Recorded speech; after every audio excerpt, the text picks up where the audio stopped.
any other screens just in case I stuff it all up. So welcome to another round of RoughShod Ramblings. I'm your host, Stone Hobbit, and with me is my co-host, Auric Vibe 1111. Welcome to October. How are you doing? Any other screens just in case I stuff it all up. So you got to turn yourself off, babe. Oh, yeah. Haven't been You're told. You're getting a little feedback now. All right, how's that? Yeah, and there we go. Hang on. All I see is I get a waiting screen. It says waiting for Auric Vibe. Hello. Again. All right. So are you on the actual where you All pushed you your link? Is... Here it goes. Here we go. I can see you. Serious lag, man. Like, now there's no sound. What has happened?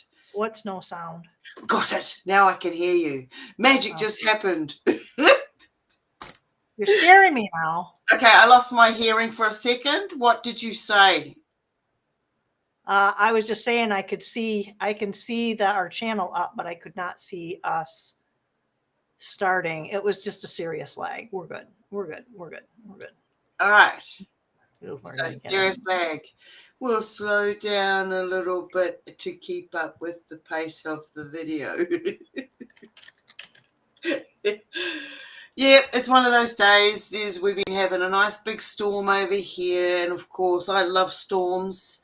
You know, really just love it. Can't do anything with it. Just means I've got to sit back and enjoy it.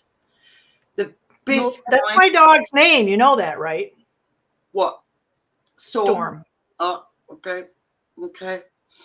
Yep. Just saying. Yeah. Yeah. No, I've noticed it's been quite an emotional week. Lots of I've had a lot of visions coming in this week. My big one was Medusa, the snakes, pythons. There was a chair with snake heads fanned out. There was all these arms. There was a head that twisted around, and it had several heads. It was really, really weird, and it took me back again to a ball of light energy. So those who've been following in the last few weeks, the ball of energy has been taking me places, doing psychic surgery. It's weird. It's weird, but have to go backtrack and listen to some of the other stuff. But I feel like the Earth is going through a lot of upheaval. We've got the planet, the crusts are breaking, they're cracking open all over the place. You can see these massive cracks. Sinkholes are happening everywhere. All right, we've got massive floods in China and deserts that wouldn't normally get it. But I mean, when I look at landscape, I look at desert, that was once an ocean.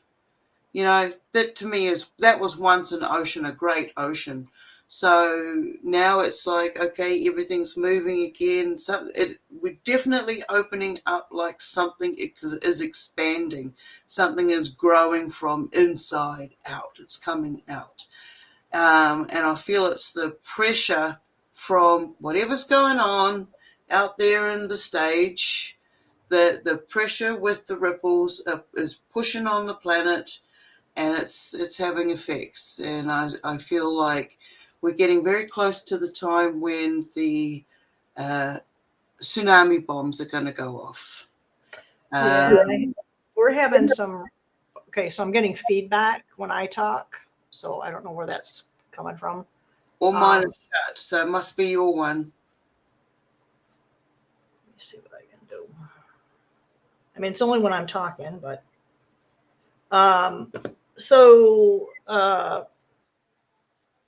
last couple of days, I mean, we're in fall. We should be, like 10 degrees, probably 15 degrees, 15 to 18 is pretty comfortable Celsius. Today, it was almost 30 Celsius. So and it's been hot and it's not going to cool off. Having said that, it was probably 3 or 4 days ago. We were starting to feel like it was getting normal. And of course, you see all the streaky bits in the sky, and it's like, okay, it's going to be really unseasonably hot. So for those who do Fahrenheit, it was not too far off of 90 degrees. So it was pretty toasty. The interesting thing though is that the trees are still dropping their leaves. There's still, my driveway is full of crusty brown leaves that are falling off the trees. So I mean, that kind of thing is still going on, but it's just odd. Yeah. There's a lot of, I think, emotional upheaval. I think this is a deal with your stuff, or you're going to really have a tower moment. We don't have to have those tower moments. If we start to try and deal with our stuff, I don't know if it's going to be necessarily easier, but it's going to be a little more manageable with some of the stuff that's coming through. I mean, you were talking about having some visions. I typically do not. I will have sometimes, I might have a snippet of a dream, but this is the first time in my life that I was fully awake, sat here for about 5 minutes, and just thinking things through, just trying to chill, stop thinking. And I felt like I saw the side of their head. It wasn't real clear. It was like kind of, if you could have a person be kind of see-through, it was the side of their head, and it was like they were turning. And it was like, oh my God, I said out loud, oh my God, I can see you. And I was thinking of them. I'm going, holy crap, that was the weirdest thing that's ever happened to me in my life, because you really felt like you were there. Now I've woken up from, I don't usually sleep through the night. It's going to be, go to sleep for 4 hours, and then you're up for 2 hours, and then you sleep for another 2 hours or 3 hours. Yeah. So it was in that later sleep. That's when usually the really deep sleep for me comes. And those are the times when I would wake up, you kind of get yourself oriented, you put your feet over the side of the mattress, and I sit up thinking, and it's happened to me twice in the last few months. I feel like I just left someone in a park Yeah. or visiting somewhere. Couldn't even tell you where, but I was visiting with someone, and it was a very calm and settled feeling. It was like, I don't know, like home. I felt like I was at home. And I mean, this is just a place that I inhabit. So I'm pretty open to what's going to be coming now. But it's only after, these things are only happening after, like a guy I used to work with, he had told me, you really work on your shit. Those were his words. And it's like, well, yeah, if I don't, nobody else is, and I'm going to suffer for it. Right. Yeah. And that's kind of what's going on here, but I think it's going to be on steroids. So if you got some stuff going on in your life, you better start working on it. Yeah. And it doesn't necessarily even have to be, a huge part of your day or whatever. You just kind of make it happen. Yeah. Just get out there and start doing it. Just start doing it. Yeah. So you mentioned the balls of light. So, and the orbs, right? Yes. And this was something we talked about a couple of weeks ago. You mentioned it.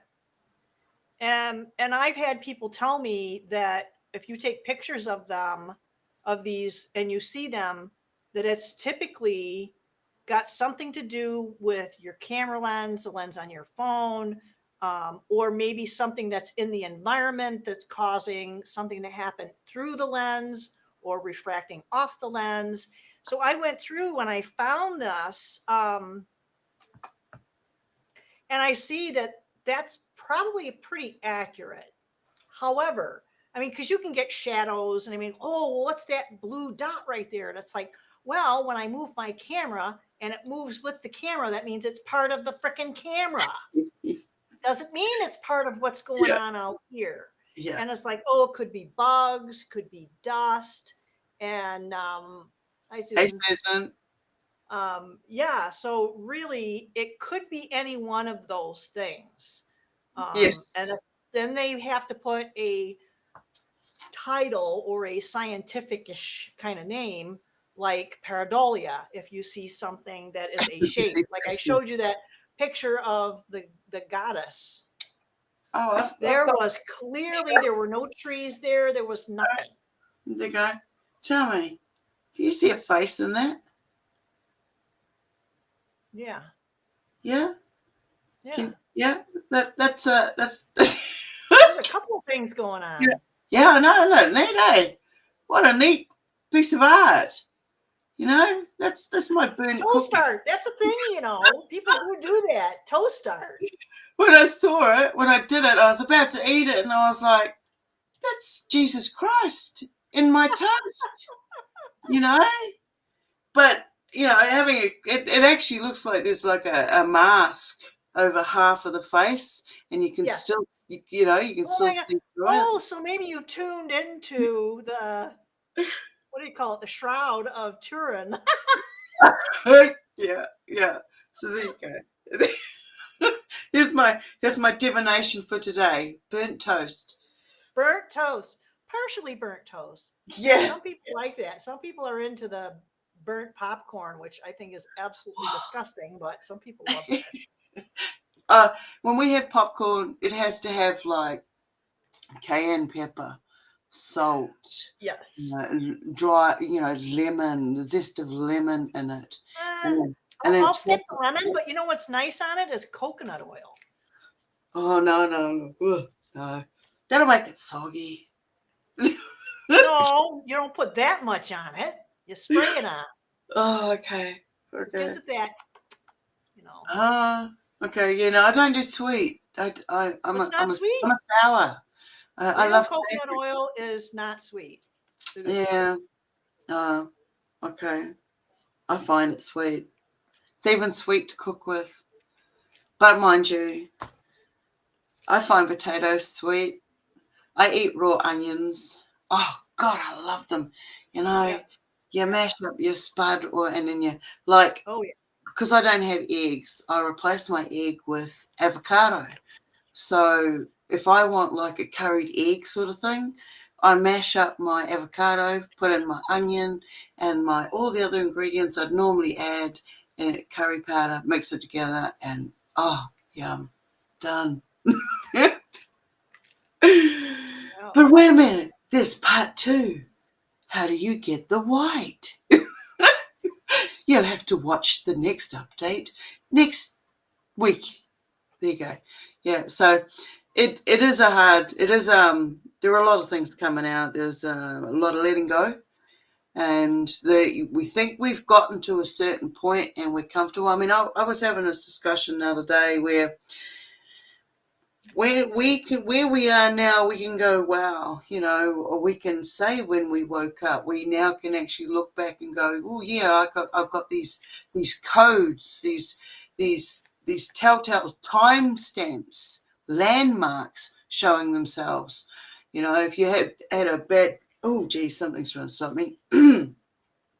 So if you had a bad thing happen to you as a child, and you took all of these years to get to that point, to go back to that time and look at these landmarks, and you do that because you're doing your shadow work or you've done it, you go, oh, wait on, how did I remember that?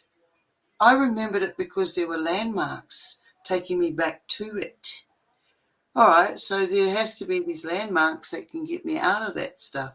You can go back and find out where it came from and say, no, I don't want that attachment anymore. That's not mine.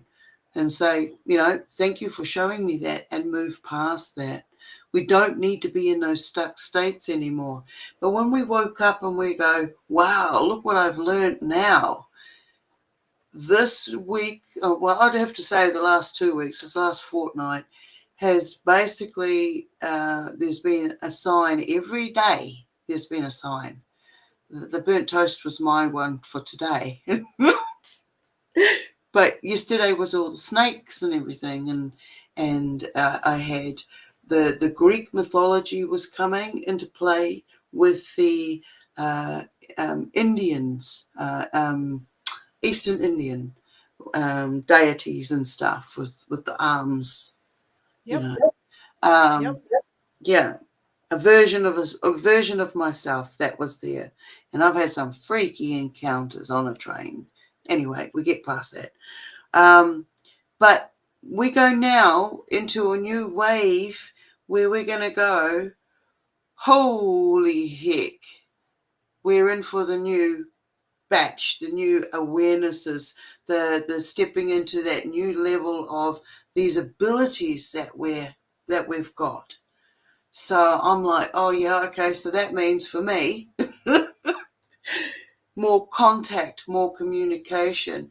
We're having to dive deeper on the other side of it into what was dark to me yesterday is light to me today, because I can see where it came from, what it's about, and I don't need to keep that attached to me. I can now use it for what I need to use it for, because I've taken that back. Now, this is no different. We have to now go uh, with this, with discernment, okay, with risk assessment, with keeping yourself safe from all of the illusions that are about to show themselves.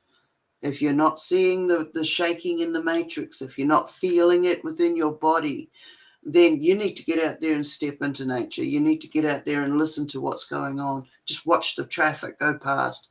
It's not the same. It's like when I stuck my head in the bee's hive and I could hear them doing their thing every day. And then there was this alert, alert, alert. And then there was this no danger, back to calm state. And this is what we go into. We do this. And we're at that state where we need to be alert. We need to be listening to what's going on around us. We've got all these different, I'm hearing a lot of act, ACT, okay, AK, AC.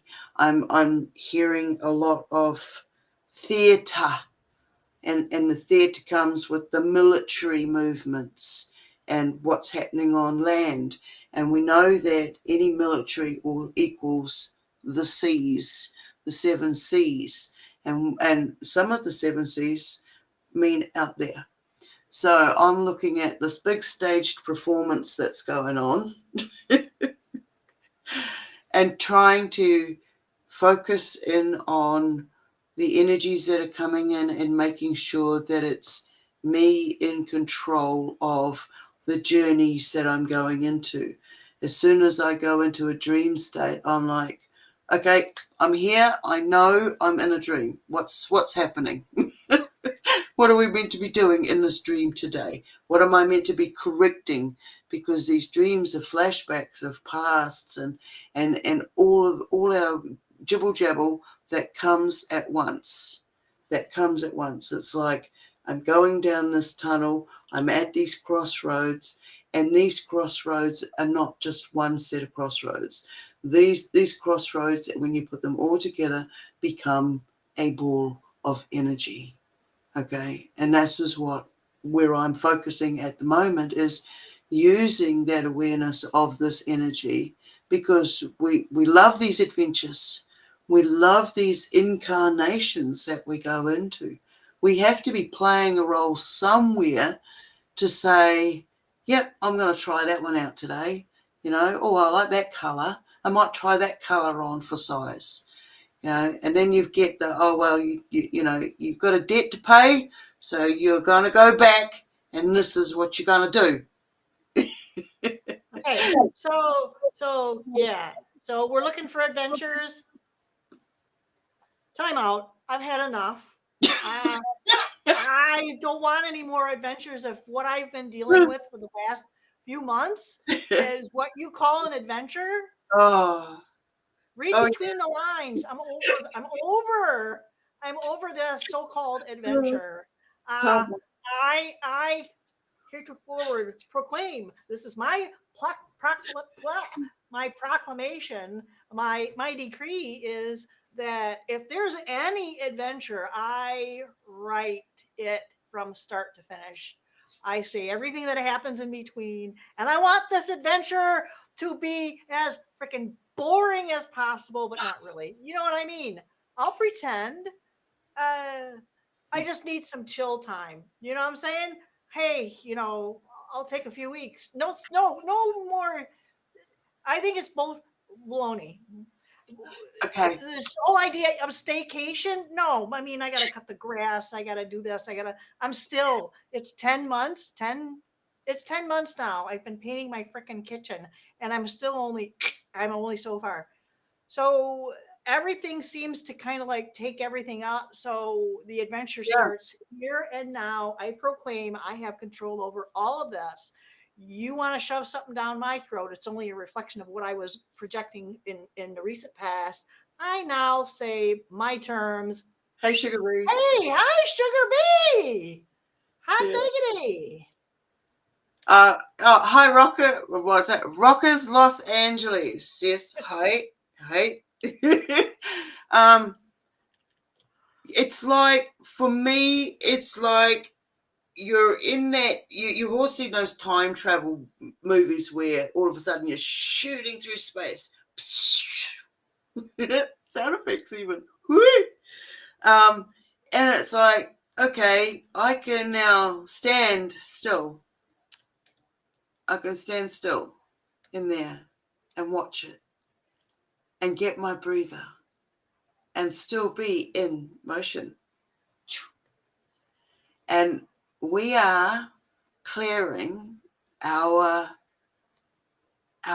tunnels, our channels, okay, for faster communication, for telepathy, right? For telepathy. Sorry, rockers. I might just put your chats up in the room if I can remember how to do this. All right. No, wrong one. Which one is so I did have to hey, I need no stimulants whatsoever of any kind for me to be trippy. It's just not going to happen. It's a bad thing. Now this should be automatic. There we go. Is it automatic? Stone's still trying to figure out how to drive the bus. Yeah, but we're still on the road. Keep it between the ditches this time, will you? Oh, look, mate, I like potholes. Okay. You got to hit a pothole every now and then. Jeez. Pothole, yes. Let's keep it out of the ditch, though. Otherwise, you start to go to sleep and you miss the scenery. Okay. You got to have a fright now and then to get back into it. Some of the things with the visions have been discipline and control, and the control of emotions. So know what your emotions are doing, what they are saying to you, what they are feeling, because these are all different parts of us in the one embodiment of who we are, who we're growing into being. I know where I'm going with this, or for me anyway, and I'm hoping I get to hang out with some of you guys at the next level. Oh, shit, she says. Oh, wouldn't it be fun to figure out that we are the next level? Yeah, absolutely, mate. Absolutely. I mean, and then I go into the disciplines. I got Fulong Duffer and the gifts that came in there, being able to see that we are all that energy. I mean, we were only putting in a little bit of energy each, but what we were able to manifest in front of us, that was what was golden to me. That was I don't know where that gift came from, but wow, I feel very privileged to have been there and have experienced that. And then I've got a space, so I'm not sure what that one is going to be for, but there's on the other side of it, I wrote knocks on walls. Like I'll be having a conversation with someone and all of a sudden there'll be a knock on the wall. So I'm getting knockings, like something's right here next to me, knocking on the wall. So I'm waiting for that to come. It's usually in the evenings when I'm watching something and I start getting intense. All right. Then under that was the shadow being. I was sitting here and I saw a smooth, bald-headed shape shadow being walked through the wall. And I pretty much jumped out of my seat backwards going, what the fuck was that? So that was those two. And then there was the fastings. Well, I'm happily fasting on black coffee. That's probably why I'm so hypo. I'm Probably. free. I'm free. There's no food in me. I'm free. Yeah. All right. Um, Um, then we've got activities, exercise, shadow work, and inner self-awareness. So the whole being aware, like what you're saying, you're aware that you want to have a breather. You want everything around you to slow down. Slow down.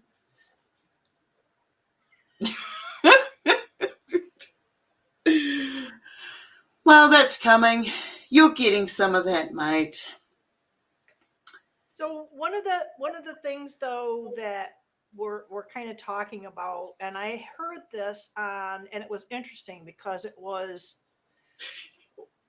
where the things that I get exposed to. There's a lot of talk of being mindful and using mindfulness techniques, and one of the things that even from a very 3D perspective, they're saying be aware of what's going on in your body, get in touch, feel grounded. I've even said to people, it's like, let's bring it back. You're in this space with me, and where are your feet? Where's your backside? And it really does kind of help them kind of recenter if they're willing to go there. They still have to be willing to do that. But one of the things I think that a lot of people kind of neglect a little bit, and I know I get it. There are a lot of ancient writings, like I've been reading about the god Heka or Hekau, about the breath and the breath work, and that's really where it kind of started. Yep. Was the breath work? That's not. And if you think about what is happening, how many people do you talk to that have asthma, that use an inhaler, that have pulmonary problems, Yeah. or what was the primary of the shenanigans that was going on in 2020? And that was a respiratory pulmonary problem. Yeah. So that's what, and then of course they're talking about shrinking, in my opinion, shrinking this dome, this orbicular Yeah. dome, if you will, the covering that we have, that's shrinking. So it's like it's our breath being oh my gosh. Epiphany moment. Stupidest movie ever. Okay, maybe a couple other ones are more stupid. Spaceballs. What were they stealing? I don't know the movie. They were stealing the atmosphere. Okay, I don't know the They movie. peeled back a door on the dome and they had this giant vacuum and he flipped it on. Okay. Stupidest movie ever. But that was towards the end. So yeah, so they had to figure out how to fix that. But ultimately, that's what it kind of feels like, is that we are having these things, whether it's memory or not feeling like we have the time to do it, but we really have to. We have to take that time, even if it's just 2 minutes. Yeah. Yeah. People And probably think I have a problem because I'm this, always going in the little private bathroom at work. I don't have a problem. I need a freaking break. yeah. I mean, there's breathing techniques as well. Different types of breathing Yes. techniques. I mean, Yes. when you like, when I start getting into the anxieties, I have to slow the breath down so I don't go into panic attack. So knowing the stages and how to reverse them, okay. And so as soon as I start feeling whatever one is going to come and kick me, I then go, okay, I need to direct that breath to that organ. So when I'm breathing it in, Yep. Okay. And then like the pulmonary is like little breaths, like breathe it in and little breaths out, like close your lips and go. Okay, that expels it more. That expels more oxygen so that you can clear your pathways. I don't know why I just said that, but anyway, Well, that's fine too, because the whole thing with the god Hekau that they were talking about was the originations of creation itself, and there's writings on the tablet saying how this deity did this. I'm not going to say he or she because it sounds like it was both. yeah, And the so-called magic was very specific, and it's exactly what you described, where it was directed to different organs. The first, I can't remember, I think it was the solar plexus first, and then and there was a very specific timing and thought. You had to have engage your mind, and you had to breathe it into this part of the body, and then this part of the body. And then it was even with, like, again, I go back to the 3D ideas, and it's found to be very effective with dialectical behavior therapy, DBT, that they do 4 square yeah, or mindfulness, and it's just breathing in for 4, holding it for 4, breathing out for 4, holding it for 4. And they do that so many times, or for how long, however they're going to do it. But that's also part of it. And it's not like you have to you have to just concentrate on the 4. Because a lot of times when you are wound up, you can't concentrate on anything. It has to be something very base, like a number. yeah, And numbers are really what we are. We are the numbers.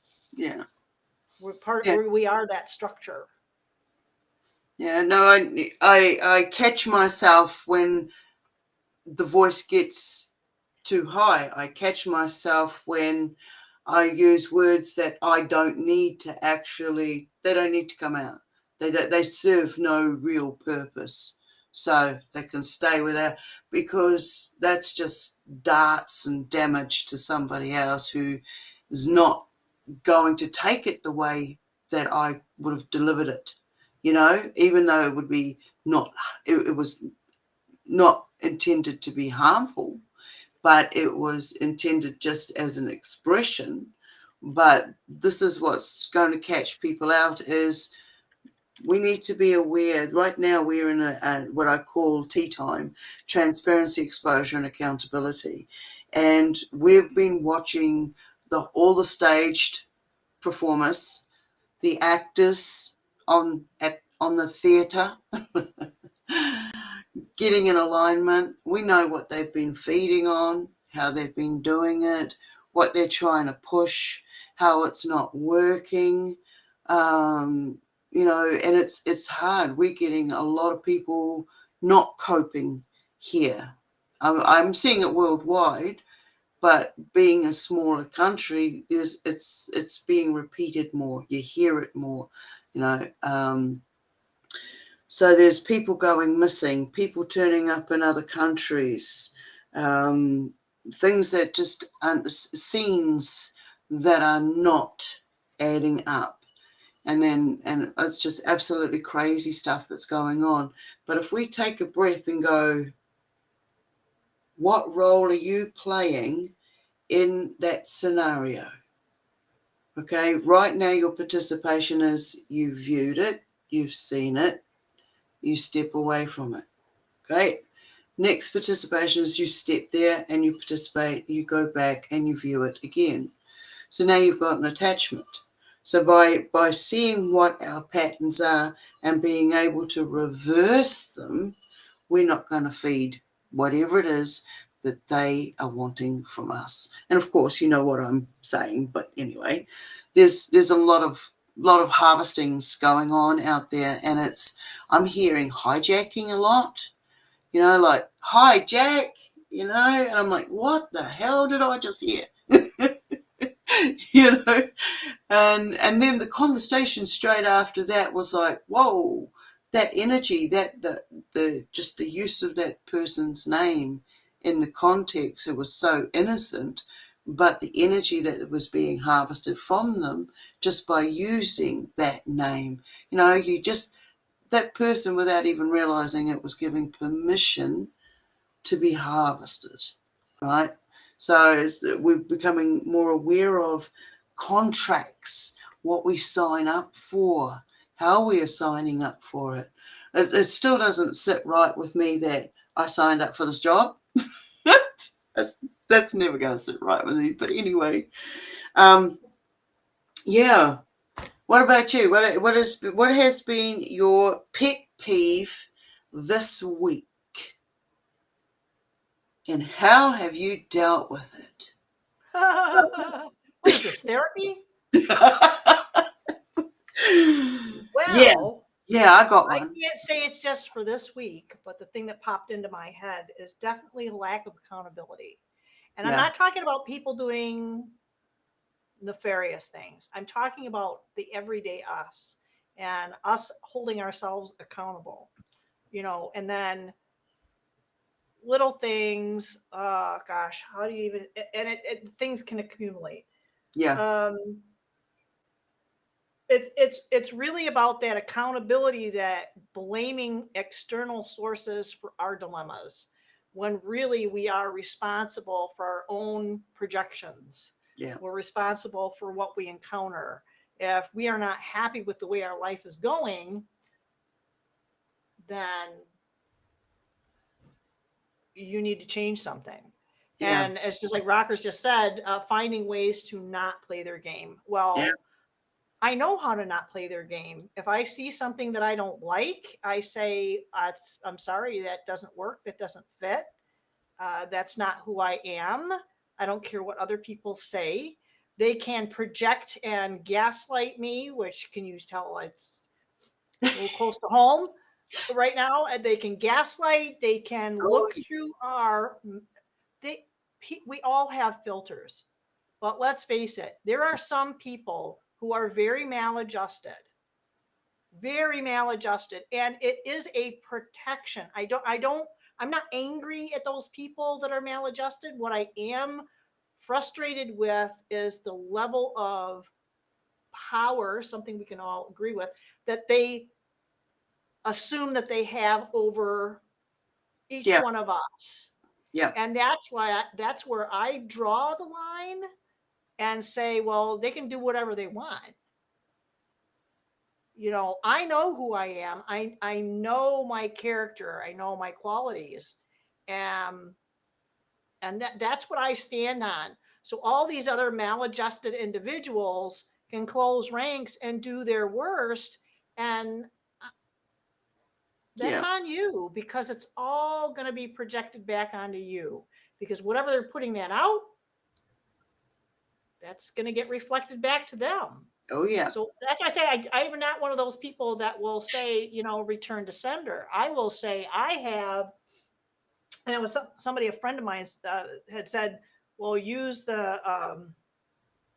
if you envision a shield around you, and cobalt blue is a really good color. And I said, well, you know what I see a vision of is like a cosmic egg outside of all of this energy. It's not like right on me, it's out, and it's like a cobalt blue chrome. So I can see out and they can't see in.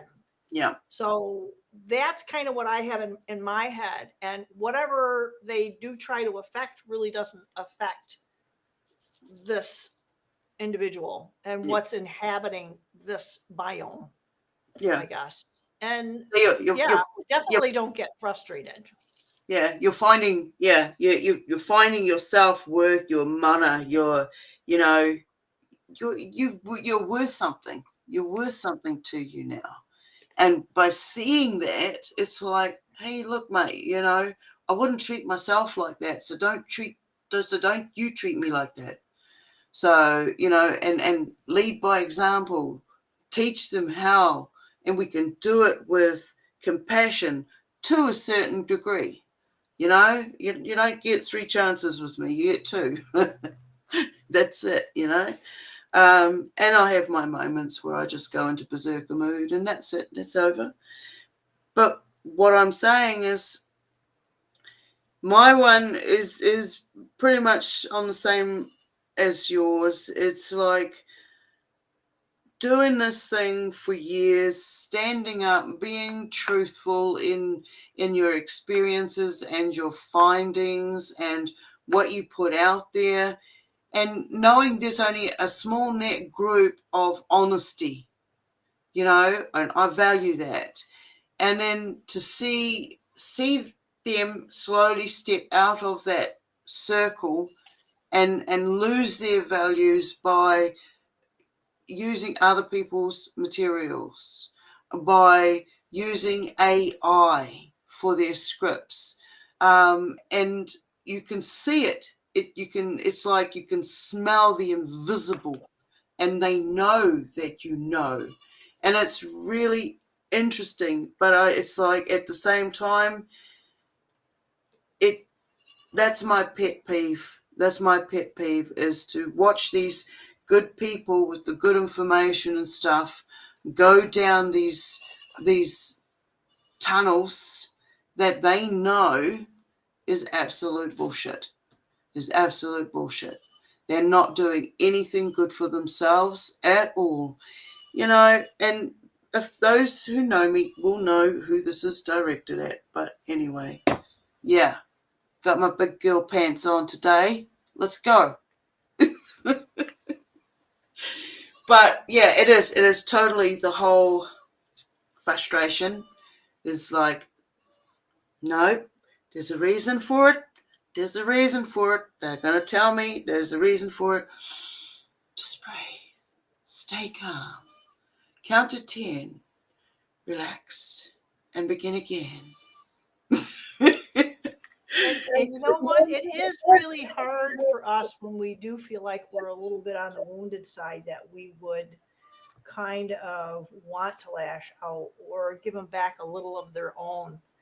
Oh, But if we want to have a different outcome, we have to take a different tack, to use a nautical term, I guess, a sailing term. But yeah. when we were talking earlier, I kind of shuffled and had pulled some cards out, and it was interesting. You were talking about, I think you were talking about children or something like that. Didn't you mention something about Yeah. Children, there's Okay, so the second that you did that, I did pull that out, and it's about responsibilities, childhood, immaturity, and innocence. However, yeah. there and oddly enough, I talked about, so I got guarded, but this is the interesting part about what's come out, is that when because we don't want to be, this is blocked heart chakra. And again, people say, well, we gotta break the matrix, we gotta get out of the matrix. I don't know if that's accurate. I don't subscribe to that. What Yeah. I do feel like is going on is that we have to figure out what it is that works out of this particular structure, because that's ultimately what we are. It's not a bunch of ones and zeros. I think Elsa has it right about the spin beings, Yeah. and it's we're made up of a conglomeration of spinning light. But we can't we don't want to block. We can block things, but we really don't want to block stuff, Yeah. because then we're not going to really get there. So putting up a shield, that's why I say I can see out, but they can't see in. And this is only for those who would do me harm, Yeah. who have malintent, because that's a thing. There are people that would purport to hurt us, and hurt anybody. A couple of weeks ago, I got all my stuff back when my wallet got lifted, and I was in a really That's right. crappy part of town. Yeah. Well, I'm messaging Stone, and it's like, hey, what's going on? And she's going, blah, blah, blah. It's like, I got to finish like working, because I was helping somebody, and I was in that exact same neighborhood. And it's like, I got to pay attention to this, but I'll let you know this is what's going on. So there's there's that accountability. So as soon as I had my there were some really shady looking people walking around down there tonight.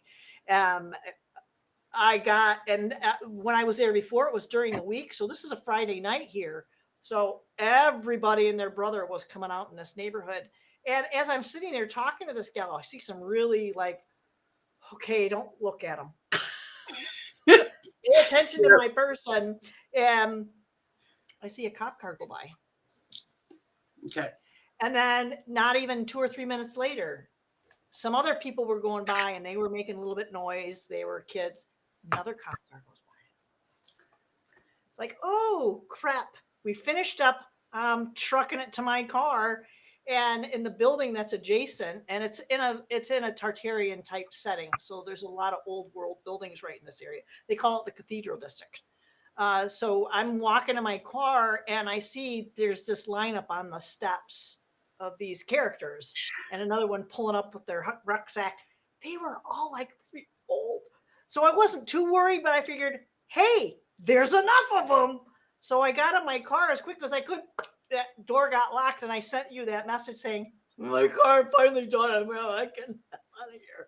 And before I could pull out, there was another cop car, and I get on the road. Another cop car pulls by me, and I said, hey, I just saw at least 3 or 4 cop cars. And as I dictated that into my phone, another so I was not in the best area of town, but this is where you go to help people, because I don't want to see people die.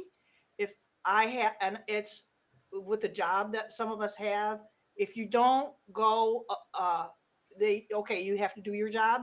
No, when you see somebody who's doing something that puts their life in danger, you have to step it up a notch. I've had to do that. And even though that person took their life a couple of 3 years ago, I was off the hook. However, those above me are not. Just saying, they're all still working there. Yeah. So I have to step it up a notch. So I have to have that confidence that I do have that cosmic egg of protection around me to do this. And that does mean having an open chakra, but it also means that I'm protected, and I have to embody that. I have to embody that. I cannot let them know that, maybe I should have worn an adult diaper. Wasn't quite to that point, but you know what? That kind of stuff can happen. Yeah. So I think then there's a funny thing too, block contact profile searching. So profile creeping, that happens every day to probably most of us. Yeah. Hi, Jermaine. So it's just keep on your guard. Yeah. Yeah. Oh no, we call it, I put it down as risk assessment. So, when I go to speak and say something to somebody, what's the risk assessment? You just be straight up. Just be straight up with the other person you're talking to. You don't have to put all your emotions into it.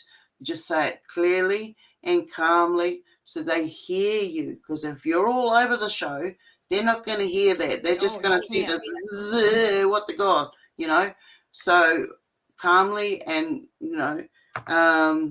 thankfully, I don't have to talk to any of those people. And the interesting thing is you also have to have that ability to be willing to go with where the other person is at also, because I can sit there and ask somebody if they want to take part in this this facility, and I ask them 3 times and through different parts of the conversation, because I'm spending a lot of time with this individual because I don't want to see them die.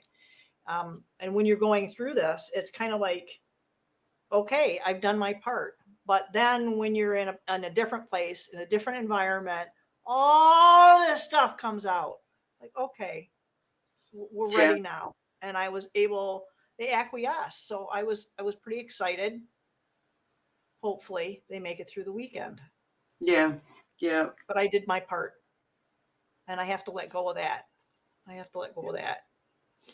don't want to add to my list of people. So, and we should all be that way for all of us, because we can all get to that point of desperation. Oh, that's the thing. That's the thing. With a collective of people, someone is going to have an idea. Someone is going to be able to help. There's always going to be something available. And when we first start out, you know, it's like we have to start again. We have to start again. We have to, okay, we have to find an income. We have to find a roof over our head. We have to get from A to B. We have to find the right food sources, you know, the right energy fields. We have to create the right space for ourselves.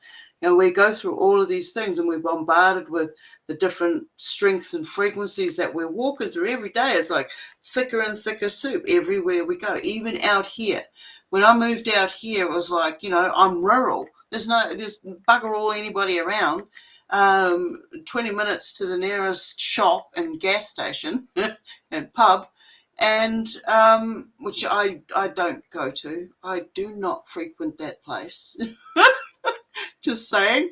And the other one is like 45 minutes away. So, you know, but I'm thinking quiet. You know, when the power goes out, the internet's gone and it's, wow, no buzzing. But there's still buzzing. It's just not as loud. And Yeah. then it's like now there's motorbikes back and forth, 3 or 4. Well, that's an understatement. We've just had the school holidays, so all the, you know, anybody who had a motorbike was playing on them on the dirt roads out here. And then there's parties, and it's like planes, 6 o'clock in the morning, flying over. What the frig are they dropping on me now? You know, it's not quiet. It's not a quiet environment. So you have to create that quiet environment within you so that when it gets all so noisy out here and everything, and you don't even have a room you can go into, right? Oh, you've got to go inside and you've got to find that room that muffles out everything else around you. And when you're in there, it's like, wow, just look at everybody and smile. Look at all the energies and forces around you and just smile because you got control of it. You did it. You know, you got control of it. And you can slow time down around you when you get yourself into these spaces. When we you know, all the things this week is like, it's taking me back to meditating. Meditating is praying. You know, you see them get down on their knees and you know, kiss the carpet and get back up. And you see Tibetans do theirs, and you see all cultures have their own way of praying, whether it's getting down on your knees or whether it's belly flat, okay? Whatever it is. But when I'm looking at it, I'm now looking at it, you know, if I put on some songs and I start getting in my groove in the background and nobody can see me, you know, it starts off one way and then I start feeling all the joints, all the muscles, and I start feeling into the movement. And that's where it goes. And then from there, oh, wow, geez, I end up becoming a bird or a friggin' dinosaur or something. You know, you get into that feeling state because it's medicine. It's medicine. Um, I'm looking at creatures that have they can change their, you know, camouflage. They can change their colours and to fit their environment so you don't see them. They become invisible, but they're still there. And so I'm looking at those animals, and I'm looking at the sorry, I just got distracted by an orb in front of my face then. Take his timestamp, go back and have a look and tell me if you can find anything. But anyways, if you can step into your totem animal and see through the eyes, you'll also see through the medicinal side of it. You are a shaman, you have the shaman abilities. So you can step into these totem animals. They're your guides. They've come there for a reason, so they can share what they see with you and what you see with them. Yeah, I just had somebody say this is psychic warfare, and I'm like, no, it's not. It is to a certain degree, but then this is we've done this before. We've done all of this. We've lived all of this. We're here and we can recognize it because we've done it. We've experienced it. So we have to live in the shit environment, shit people, learning to grow out of themselves, shedding skins and versions of themselves because it was their own programming. And we had to, we either worked with them to get out of that, or we did individual paths to get out of it. So, yeah. Anyways, I got to there's a thing though. I think we're taking this from a perspective that everybody wants to expand and grow, when we have these people out there who are kind of contributing to this growth process, but it's a struggle for us, but it's also, there are a lot of people who are not interested in the growth process, who want to stay where they're at, who want to be that mean, nasty, projector, who wants to take their unpleasantness and put it onto you. And so when you were talking about meditating and how you can do this whole transformation thing, to me, that's like, in order for you to really even start that process, you have to be in a very safe place, because there's a great deal of vulnerability. When I was sitting there and had this transparency type, it was the weirdest thing ever, because I can't even remember. I can't even tell you. My eyes may or may not have been open, but for me to see that, it's like, oh my God, I can see you. And it was the instant that I said something, it didn't pull back, but it just kind of dissipated, and maybe it just kind of shrank from my view, as it were. But the reason I feel like that happened was because there was, of course, I got kind of freaked out, because it's like, what the heck, So it's that feeling safe part of, and having that family, because this is the card I'm looking at. So it's about family, but it's feeling safe. And maybe the family is not that physical blood relative. It's that family of the spirit realm, which is really aspects of self and others that are close to self that we can more or less blend with. And I feel like we all have that available to us, but collapsing field towards manifestation. And true, I've been looking a lot into manifestation. I really like listening to some of the Neville Goddard stuff. I have his books. And I think that whole idea of manifestation, but you think about it, you can say you want something to manifest it and go through it all, even have the heart and feeling and tenacity to stick with whatever it is you're trying to manifest, but it still has to align up with whatever you're, I don't want to say here to do, because I don't believe that. It has to be something that is in alignment with your core being, not this thing, but the core of who and what you are, that inhabits and animates this. And it is divine. I don't call it a meat suit. I think that's very disrespectful to this divine structure. We might treat it with disrespect many times, but that's not where we should, because we are divine. If we knew, we don't feel like that sometimes. We don't feel so divine. But if we knew what we were getting into, we would have treated it better. We probably wouldn't have come. All right, I don't pass. I'll take the next bus ticket. I would like to believe that the next time round, where whatever I come back as, or wherever I end up, that I'm aware, that I am aware, okay, that I've been here before. That's all I want to know. That's all I want to remember, is that I've been here before. That might be part of the ticket for being here, though, yeah? Yeah, I don't know. I mean, all the little, there's so much. There's so much. I mean, I've been organizing my folders and files, because I get targeted now and then, and all of a sudden a lightning storm will take out my hard drives, and that's it. 20 years of material gone, and then I've got to go hunting to see what I can retrieve, just little things like that. And it's okay. What can I do about it? I can't worry about that sort of stuff. I mean, it hasn't happened recently, touch wood, and we're still, but there's always something around me that's, like you were saying at the beginning, there's always something that's trying to hold you back, and you're moving forward, and then it's like, okay, I surrender.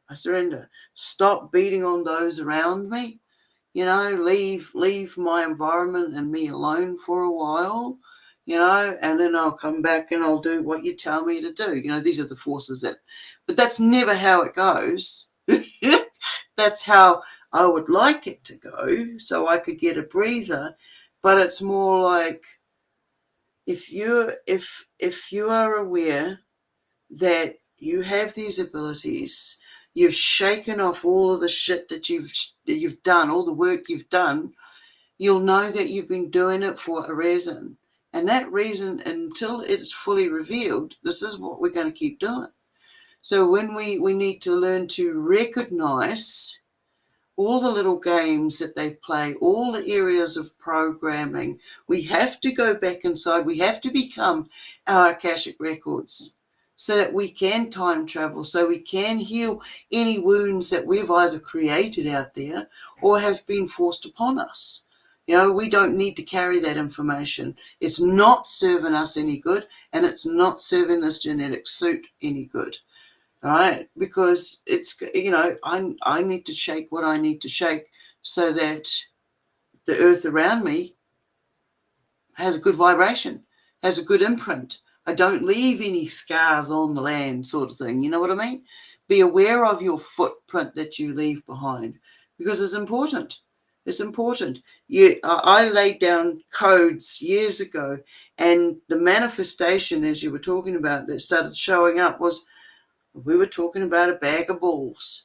We go out and we start digging in the garden, and there's all these little balls that start showing up. So these things, in the garden, I also found a few other things, and a it's in my tray over the back, and an antique. I don't know how many years old. It's an antique stone carving. So it's like, wow, that's these are little gifts. These are little gifts. Like, you were directed there. You had a memory imprint. Did I put that there from, am I stepping into a time warp?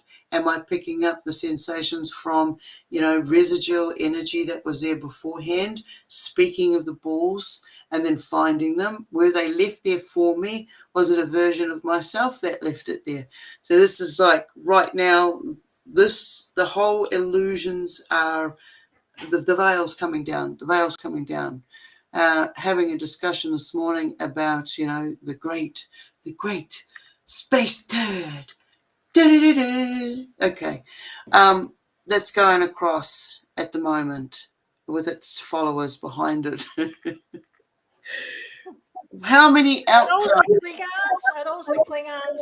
Yeah, it could be the Klingons. Oh, we got to play that song sometime, eh? Klingons on the starboard bow, starboard bow, starboard bow. Okay. Oh, anyway, okay. It's up there with the TARDIS song. Okay. So when you sit down and you go, logical mind, get into play, how many outcomes are there? Okay, it's a comet. If it's a comet or it's an asteroid, where did it come from? And what are the ones behind it? What blew up for that to happen and move through space at that speed? Okay, there's that. Okay, it's a ship and it's got hungry aliens on it. Okay, well, that's a repeated pattern. We found the bones for that one. That won't take long. Then you've got the positive ones that come here and what's good for them. Okay, what's this? Oops, lost connection. You're good. You're good. You're good. Okay. You're good. You kind of jetted out there for a hot second and came back. Oh, interesting. Okay. Anyway, talking about out there. Ooh, okay. Timestamp. Yep. All right. So on that one, it's like, Now, did I say they were good or did I say they were bad when that happened? Then you get the good ones coming in, but what's good for them is not necessarily good for us. Correct. Right? Good is a moral judgment. Good and bad is definitely a moral judgment. And you can use any situation, any device for Hey, you can always be right. your benefit. Absolutely. That's why when I call in energies, I don't say that I'm going to bring in good energies. I say I'm going to bring in all energies that are benevolent to me. Yeah. I'm doing something just for myself. That's what I call in. And it has to be benevolent to me. And I don't even say highest good, because there you are placing that moral judgment on something. How do you define good? It's just like someone says, how do you define love? Yeah. And I know you can totally relate to that, because people can say that word and it has a total, and they may mean it, and it has a totally different definition of what that means, what the behavior is, what the feelings are. It's Yeah. What do you completely recognize? different than somebody else. Yeah. What do you recognize as love? What is love for you? See, that's a big thing that they didn't teach us is definition. And, one person's definition of something is totally different to somebody else's. And I feel that's where the whole, the fall of Babel came in, was definition was changed. We lost context. We lost context of what definition was. So when somebody says they love you, what does that mean? Explain to me what that means when you tell me you love me, because I don't like love. It doesn't work for me. And that doesn't make me a bad person or have a heart of stone. Well, stone, heart, whatever. But what it makes me is aware of words and the frivolity of what's behind them, the energy that's behind them, what's attached to them. Mine comes a deeper understanding of, I rather give you appreciation. I appreciate everybody here, because it's not easy. It's not easy to be here, not for any of us. And every single one of us has got a story, and every single one of us wants that story to be heard, seen, or shared one way or another. And so if you can't find that, look within you. I want to ask you a question about that, though, because I get you can. Someone can say a word, they can say that word, love, and they can evoke whatever it is that they are ultimately feeling with Yeah. what that word means to them. How you receive it is completely different. So if I have someone that I most excellently love you, Stone. I love it. I love it. But I that's appreciate the your point. words. So he said the word. He typed the word. He didn't say it. All right. But he says this word and he puts it in the chat, and it has a totally different meaning to it. So my thing is that when someone puts that word out there, and this is where I think that the frequency that backs up, irrespective of how you can dissect words and, oh, they mean this and, oh, they mean that, there is still something that has that backing to it that is different. When you feel it and receive it, it's different. Yeah. So it's the feeling. So what are our feelings that are impacting these words that you're receiving is not what they're giving to you, Yeah. but what your filters are when you finally do, when it does make it through your filters. So Yeah. if I were to tell you, Stone, I love you, and I have this amazing, and I can feel it, it just opens up right here and it pushes that big ass goodness out at you, but you don't receive that particular word. Hopefully you receive the what's behind it. Oh, and yes. and I, you know what I mean? So Yes. when we say some of these things, we can kind of tell whether you mean it with a true Yeah. sense of what the original definition, we're back to a definition, what that definition is. We're going back to what is really being given to you with that, Yeah. what's behind it.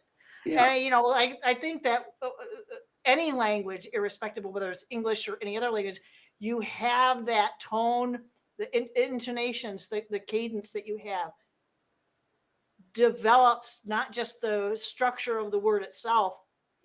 There's also the feeling that is transmitted with that Oh yeah. resonant vibration that's with it, that gives it that intent, the intention. And I think somebody mentioned intent and intention earlier. I can't remember who said it, but Yes. somebody mentioned about intentions. Was it Susan? But I mean, that's kind of like the whole idea that, you know, whatever we say, I mean, I can sit there and say that I love you, but I'm going to sit there and say, you're a freaking asshole. And you're going to laugh because you know that it means the same thing. Yeah. It was rockers. So it's the same thing. It's like, you're such an asshole. But I mean, it's like, it gets the same idea across, and some people don't like that because that's their own filters receiving that, thinking, oh, that's a bad word, that's a negative word, that has hurtful things to it. So it's these crazy, sometimes clinically, filters that people have that really takes it off the edge and off the deep end, and then that causes. Here's the thing: they receive that. That's their own personal trauma. They just created that trauma themselves. Yeah. Yeah. It wasn't the person giving that out, but you're going to definitely, be a jackwagon and turn it into that for yourself, and you're not going to have a good day. So that's the whole thing. Is like, not my circus, not my monkey. Yeah, perception, definition, and reception. Reception. Oh yeah, there's a lot of that going on at the moment. Oh, okay. Now we only got to a couple of what could these space turds be. Now, I heard somebody speaking the other day, and this is one of my pet peeves.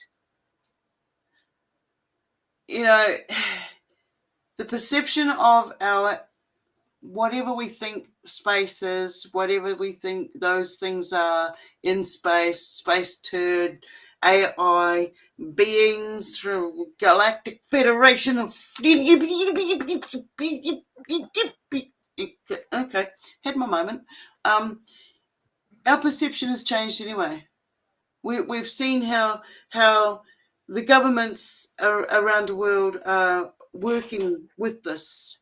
Where, I mean, our government, our military bloody advisor, whatever you want to call her, I don't even want to name it, just came out yesterday showing our unmanned toys, the remote control devices. They were, back in 2012, I was getting a lot of military information coming my way because of the situation I was in. And one of their main future goals was control over RV. And RV was remote control vehicles.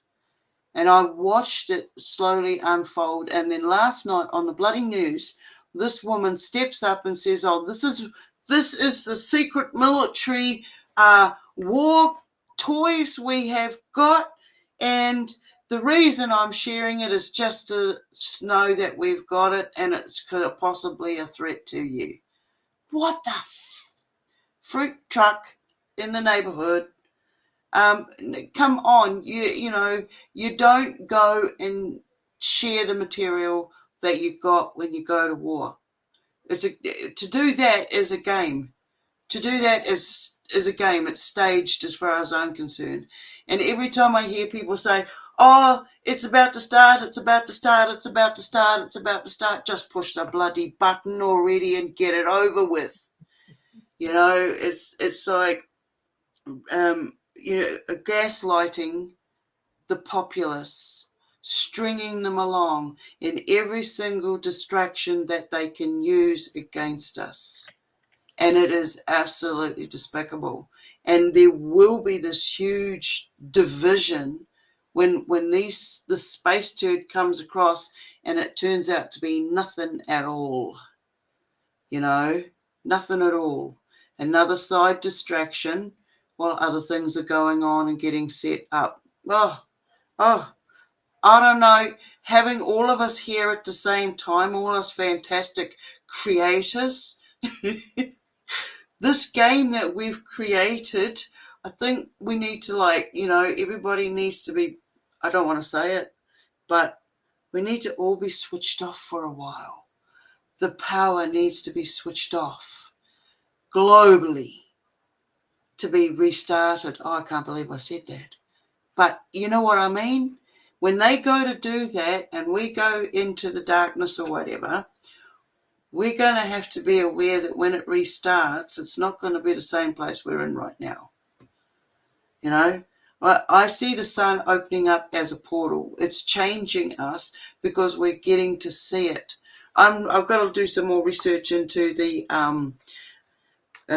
yeah, it's not the fake sun. When I call it the fake sun, I'm talking about the one that the Chinese or whichever culture it is Asian culture has made. And I don't believe they're the only ones who've made it, because you've also got CERN, and there's more than one CERNs located on this planet.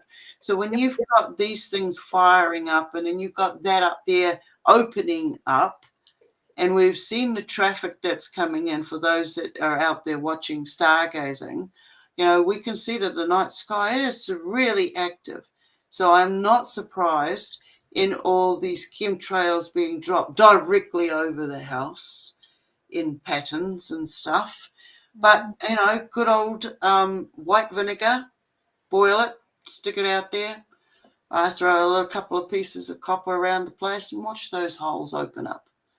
So there's a lot of things that we've got to do to prepare ourselves, you know, making sure that we know what our intent is each day when we get up. Give thanks to ourselves every day. Don't be so hard on ourselves, all right? Because stuff happens no matter how guarded you are. And I say to people, when you're so guarded, I live in a state of hypersensitivity. Okay, Hypervigilance, though. I mean, you've gone through a lot.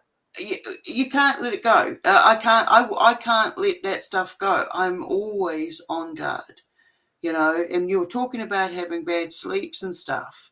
Always on guard. If you're not on guard here, you're on guard dimensionally somewhere doing something. So if you can get a breather when you can, put your feet up, you know, because we do know these different skills and abilities, but we're all as guilty as each other. We don't practice them. We don't do them for ourselves. Last night I had a bubble bath, okay, and I put apple cider vinegar, eucalyptus oil. I had a little bit of Epsom salts, but I like to use um, trisodium phosphate, okay? Yeah. I like that. It's a smoother. It's nicer on my scales. You know.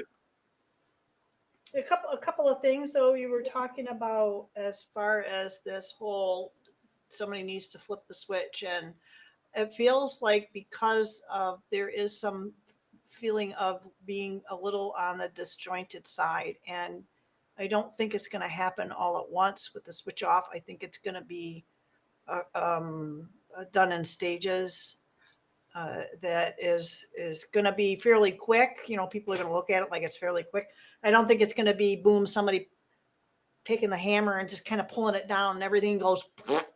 It feels like that there's going to be different stages for different areas, because it feels like different groups are in different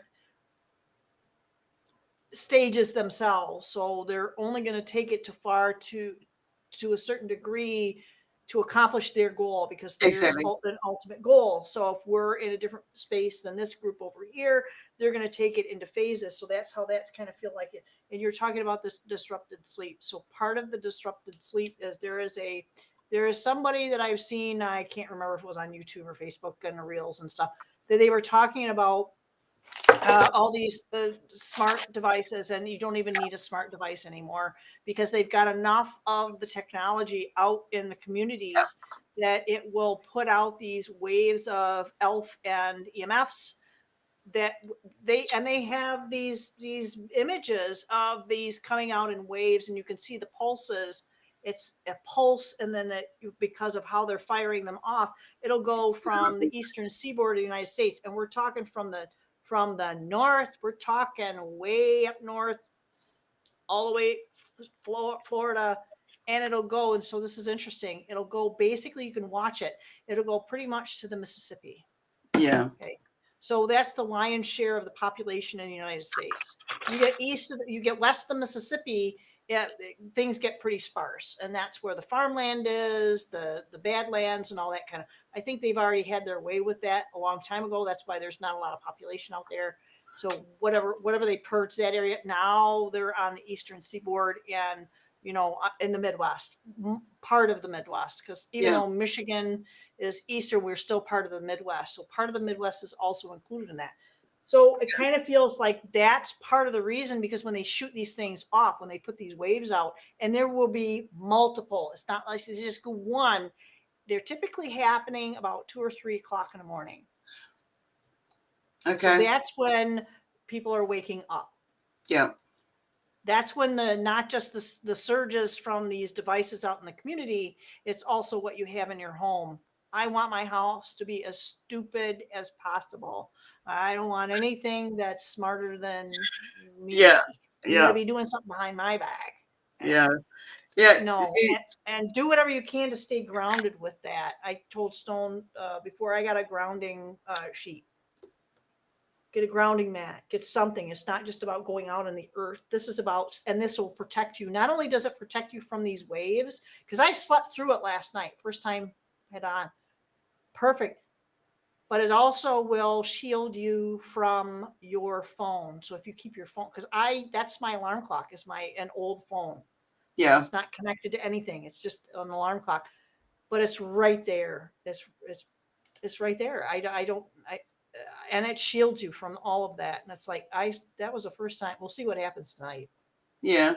Yeah. We'll see what happens tonight. Well, you know what you were saying earlier on about the weather and stuff, and it's, the leaves and stuff are falling off the trees still, or, we got spring, we're meant to be doing spring here, but we're having winter storms. We're having lightning and sun. I love them. I love storms. Okay. I'm crazy about them, but they are fierce. They are, I was listening to them singing last night before the winds got really up loud, and these don't feel normal. And when you look at the trees and nature around you, they're still in season. They recognize the seasons still. They're still in the patterns. So when I'm seeing certain storms and weathers and stuff going on, yet the animals are still in season. They'll still drop out their litter, or pups, babies, whatever you want to call them, in the same season as they normally would. So because I live on a farm, so I get to see it, and it's like, okay, this is not normal weather anymore. This is out of our control weather now. This is in the hands of someone else. And then it takes me back to, he who controls the weather controls this planet, literally. Then you think about the space wars and all the BS that went on about them getting up out there, getting wherever it is. I don't even believe it's out there. There's so many levels to our dimensions right here. Why are we going out there to explore stuff that's just part of the bigger illusion, Yeah, anyway, I don't know where I was going with that one. But the whole weather thing, looking at the seasons, they're still recognized. The seasons are still recognized, but the weather is not recognized as seasonal any longer. It's like, are they trying to turn this whole planet into a tropics or a desert, or wash out complete villages, reshape the landscape? They're using it. Every time they come up with an agenda, it's not just a single agenda. It's a multifaceted agenda. It has many purposes to it. And this is how I see government and politics. Whoever comes up with the best funding, price tag that they can make the most out of in regards to lush and money, and because I believe money is fake. Money is absolute fake. We don't, okay, we live in a society where we need it to survive. But if we got the skills together and started bartering our skills and realized there's enough here for everybody on this planet to have, the basic necessities, a roof over your head, to be warm, to have a meal a day. We overeat as a population. Everything is disposable society. We have become a disposable society, yet we're so amazing. What is going on? Why have we been shook up like this? Anyway, it doesn't matter. Again, I'm going off track again. Well, no, you're talking about the climate, and this is really interesting. You mentioned something about going tropic. So back many moons ago, when I was doing the homeschool thing, we talked a lot about what is the based on the evidence that we have in our ground and around us, what was this place like? Put a number on it. I don't care. So one of the hypotheses is that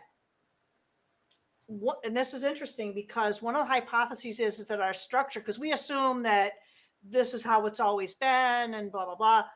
So one of the hypotheses is that when they had these major floods, that this dome was bigger, it was higher up, and the waters didn't just come. If you read the ancient texts, it didn't just come from the top; it came from the bottom.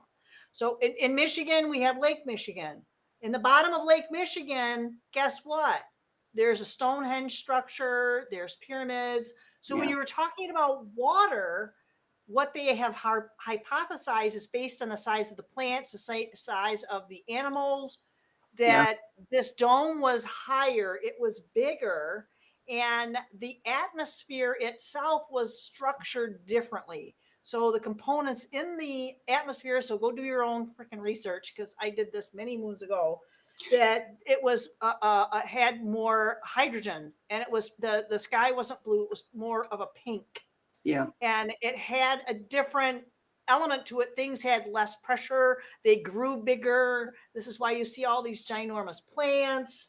So I don't know why I wrote hydrogenic, but it's not necessarily that they're going to go tropic. It feels like it might be going the other way, and it's an illusion. We are actually cooling.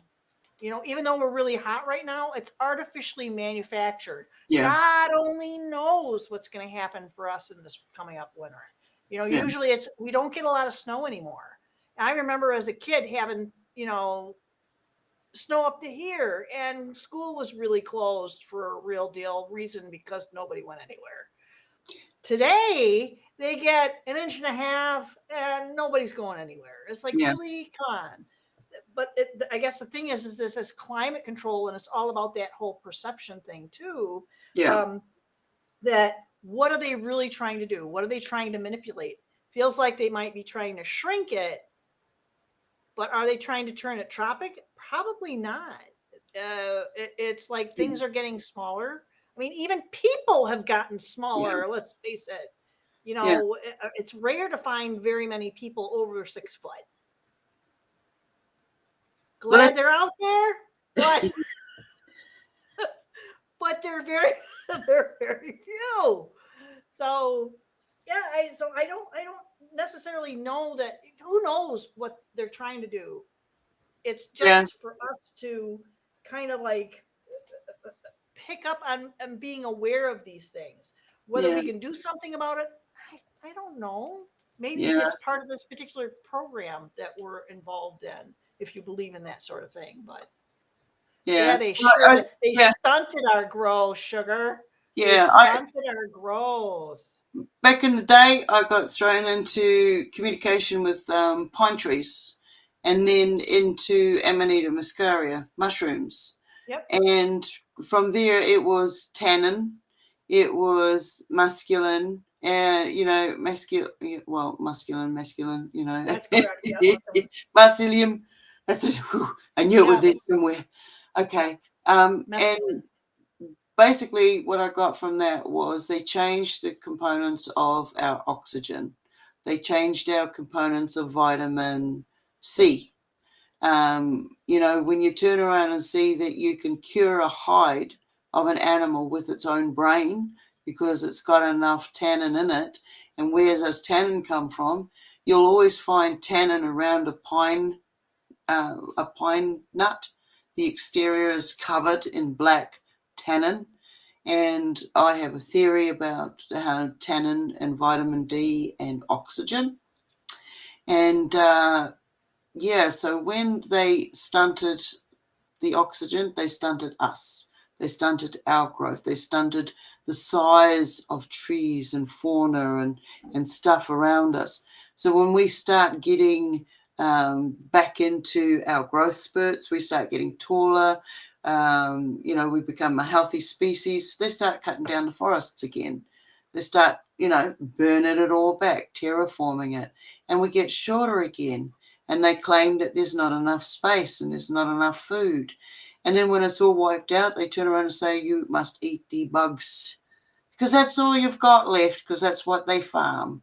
And of course, we know that these are the super bugs that have been grown because of the genetically modified plant life. Fauna. Did you ever see that little video that's out there? And I saw this a couple years ago, and it kind of had a little bit of a resurgence about them being able to put I can say vax into plants. Oh, yes, I did. So, Yes, I did. yeah, so it was not a concern that they do this. The No. discussion was, how do you get an appropriate dose? It's like, Yeah. what? This is the discussion? Oh, well, how are you going to know? Is this an appropriate? We're more concerned about, we want people to get an appropriate dose. Well, what if somebody wants to have a really big salad and you got it into this head of lettuce? Exactly. So it's kind of like, really? Are you kidding me? You're not even, Yeah. there's no choice. Yeah. So if you're now made aware of it, probably already doing it. And it doesn't have to be to the degree that they're saying. All it has to be is in the soil. Yeah. Yeah. And it's So out it there. goes, if you look at the art of war, okay, the art of war, it's also like the games people play. Using and manipulating the change of food sources and grasses and all of that was one agenda. There's agendas off that, but for me it's more like if they want to get something into the whole population on the planet, they just need to use the weather and the water. Mm-hmm. And they're not worried about the dosage. Okay, they're not worried about the dosage. Mm-mm. So the reason for the change of the fruits and the vegetables and stuff like this is they're doing it while it's going through a process. So the oranges that we buy now, if it doesn't have any flavor, if it doesn't have any smell, it doesn't squirt you in the eye with any zest, I don't recommend getting it. If it's absolutely vibrant orange, I don't suggest getting it. Because of all the additives and chemicals that they put into this genetics as these plants are growing. It's not, the seed is in the ground, the tree is growing, it's got its genetics, it knows what fruit it's going to pop out. And then it's fed chemicals every day. It's sprayed every day. Now, what's this fruit that we're about to eat? It's not orange anymore. And I don't think it's right that we should call it such. Yeah. And too, a lot of people have said that, if you're into the seedless grapes and you're into the seedless cucumbers, you're eating sterile food. I mean, if you think about it, it can't reproduce. So you're going to be missing something. And it's all for convenience sake, Gosh, that's really freaking depressing on a Friday night. Oh, no, it's, I don't look at it as depressing. I now see it as, okay, I've got a job to do. And my job is to stay alive. And if I want to enjoy it here as long as I can, I need to be able to identify all the little games and who's playing them. If I go to a supermarket, I know that I'm going to be irradiated, zapped, fried, examined internally, externally. and viewed. There is not one single, even the small mom and pop stores. Yeah. I mean, Yeah. they're independently owned. We have one north of where I'm at. It's the only store that they have. You go in there and there are cameras everywhere. Oh yeah, yeah. And I that's mean, just a mom and pop place. every street corner has them. I mean, Yes. I'm out here rural, so now they have all these cows with collars on them that are Yes. hooked up to Wi-Fi towers, little GPS. portable ones. Okay, It's and GPS. Yep. yeah, and it's like, okay, that's on that hill over there. That's on that hill over here. I'm on this hill. So whatever they're zapping off now, I'm going to be getting something. It doesn't matter what hill I get on. This is what's going on. They are frying everything slowly. Okay, we're being slow baked. Our skin is changing. Everything about us is changing. We're aging at different rates because our foods are, our weather environments are. There are a lot more deaths of humanity and other creatures in winter, not because of it's just being cold, but because it is the weather is dimmed. The weather comes down. It puts people into depressive states. And what is it called? Hibernation. Yes, or So Sugarby just said we're screwed either way, and I don't know if I don't know if I agree with that. I don't know if I'm gonna I don't know if I agree with that because it's really all about a matter of perspective and how much power you want to take back. I don't feel screwed at all. If I'm aware of something and I don't take action, I take action. I screwed myself. yeah. So I, if I'm aware of something and I take action on it and I am able to avoid that quote unquote that tower moment, then I'm not screwed. yeah. Yeah, So I we're all know having to deal with similar things. We're what, not all dealing with the same things, and we're all in different place and all that other kind of stuff. yeah. I used to go that way too, Sugar Bee. I used to, if you really get down to it, it's like you're damned if you do and you're damned if you don't. So, okay, by living in that motto, it's like just do the best that you can every day. Yep. Find that small goal every day and achieve it. Make the bed, shake the fleas off, shake yourself, brush Yep. your hair. Yep. Sometimes we get into such states knowing that what's the bloody purpose of it all? Why am I here? Why do I gotta keep doing this, going through this for? Haven't I learned by now? When you think you're at that point and it's like, yeah, this can't happen again. No, boom, it happens slightly different tune, but it still happens. And it's like, how do I keep letting this happen? Because, who else is going to stop it? You have to stop it. You have to go, well, if it's going to happen, I'm going to make the most of whatever situation I'm in. I'm going to find the smallest little gem every single day, and I'm going to just keep on going. I'm going to keep turning my adventure.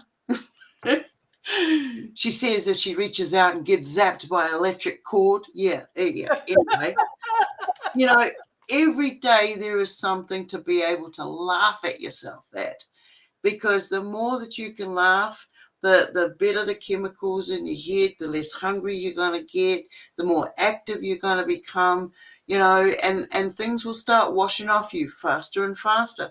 But you've got to be able to recognize it there and then and do something about it. All right. Yep. You can, if you want to live in that. I mean, I live in a reality where everything around me is predator prey. And it doesn't matter where I go, what I do. It's always predator prey. People only, they judge you by what they can get from you, whether it's energy, whether it's lush, whether it's whatever else it is. All right. Everybody wants to get something from somebody, and that's just how it is. So living in the predator prey reality, what do you want to get from it? What do you want to get from it? I want to make good memories. I want to have clear intent. I don't want to do any harm. I'll do what I need to survive. Simple. If I can help somebody out, that's what I'll do. But I also am very aware that I've done that all my life, and I am allowed to say no. Okay, I am allowed to say no and not feel guilty about saying, look, I can't do that right now. Sorry, I Yeah. can't.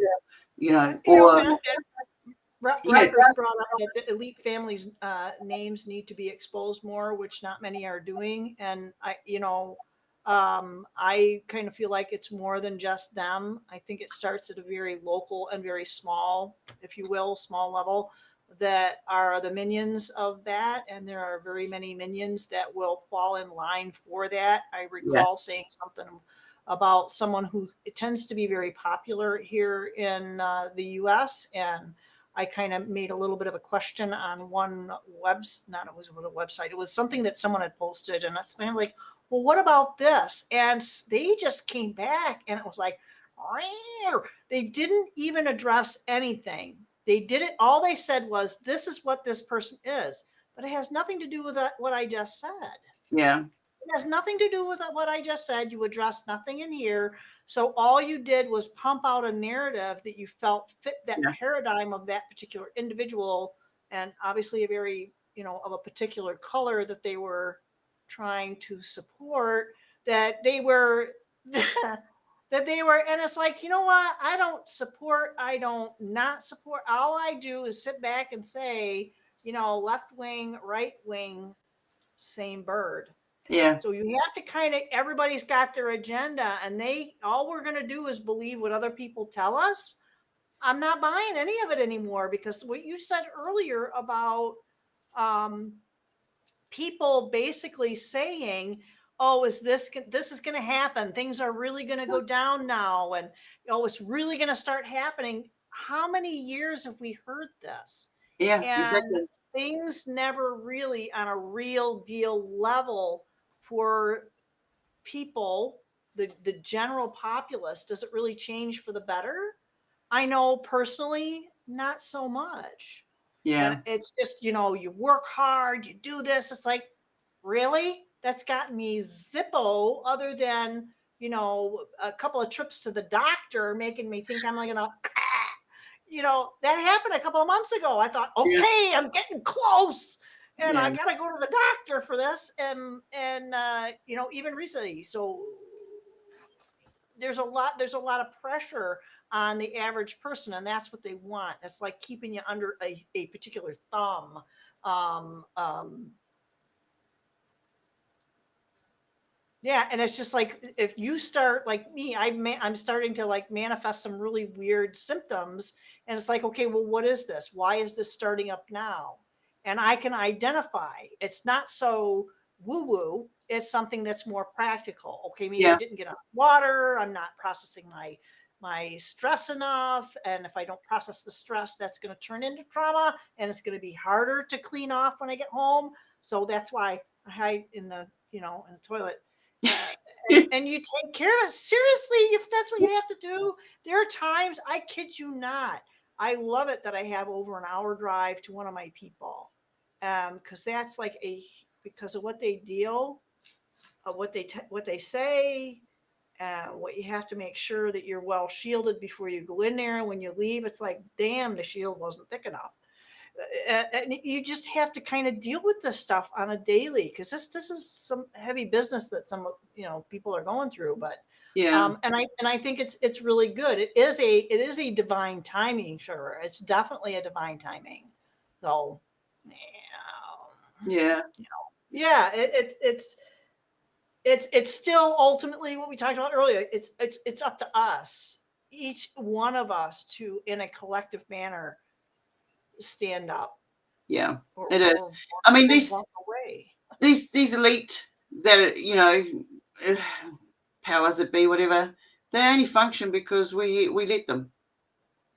So, as I said years ago, as soon as we stop participating in what they want, they've got nothing to stand on. They will start showing their true colors and get nasty because they're not getting what they are used to getting. They're like spoiled little brats. Take that away from them. They don't need it anymore. We don't need to give it anymore. We have to stop enabling the elites. Oh, geez, that's going to go around, isn't it? Well, and I feel like too, if we think we know who these people are, I think you're wrong. I think we're wrong. And because I think it's above whatever names that you've ever heard of, because these names that and things, I don't even know if they have a name. They might have a title, or they might have some sort of an energetic structure, because I really do think that it goes beyond that. and something's been embodied in this place. Whether we can change that structure or not, I don't know. This is getting a little kind of esoteric at this point, but you get what I'm saying, Yeah. though, because it feels like it's more than what, because we're only going to believe. I mean, I'm even trying to learn about some of these deities that you had mentioned earlier, and I've been kind of on and off reading about these guys. And each culture does have their own version of Yeah. a Jesus, of a Miat, of a, whatever Disciples, religion or the whole ism you want lot. to put on it. Yeah. Yeah, they have all of that. They all have these parallels with these deities, and has these structures. So that's why I feel like it's more than that. It's more than what we are titling as an elite, and it's something that's very, very popular and very pop. Okay, so they're going to lead you, even if there's some truth in that, they're going to lead you down this primrose path. Just like I remember having Omar was mentioned earlier, when Omar and I were talking about how there was a lady who did that whole series about the fall of Cabal. Yeah. And he laughed, and it's like, well, of course, but it doesn't mean it was to raise an awareness as to what these structures were doing as they were embodied here, and how many thousands of years that have passed, that's buried, and it's grown and it's festered. Yeah. And we have to clean up the mess. Oh, something happened to Stone. Where did you go? All right, so I don't know where she went. So hopefully she'll pop back in. But I mean, you guys kind of get the idea, though, right? That this is the whole idea is that they're going to be putting stuff out, and it becomes very, very popular. That everybody's talking about it, and people aren't losing their channels, and you know that you're able to kind of get these stories and these ideas across. This is where they don't want people to be empowered. It's not about being aggressive. It's about being empowered and taking a different tack away from maybe what they're titling as an elite, but it's bigger than that. It's much, much, much bigger than that. And it's our words that are falling into it. It's our words that are the ones that are going to create our what we want. And Stone mentioned the idea of a, what do you call it, not the paradigm, but really it's about this whole structure that's been built. And she talked about AI and the God structure. So this is more like we've come into a place that has a personification, and we are the people that are obligated to a certain degree to figure this out. And mentioning that the veil is thinning, and the visions that I've had myself about what this thing they're calling the veil is not something that I think of like, while there it was like a curtain. It's not a curtain. It's in the Bible they talk about, was it Paul had the scales fall from his eyes and he was able to see. So it's really our own filters within our own structure that is not falling off.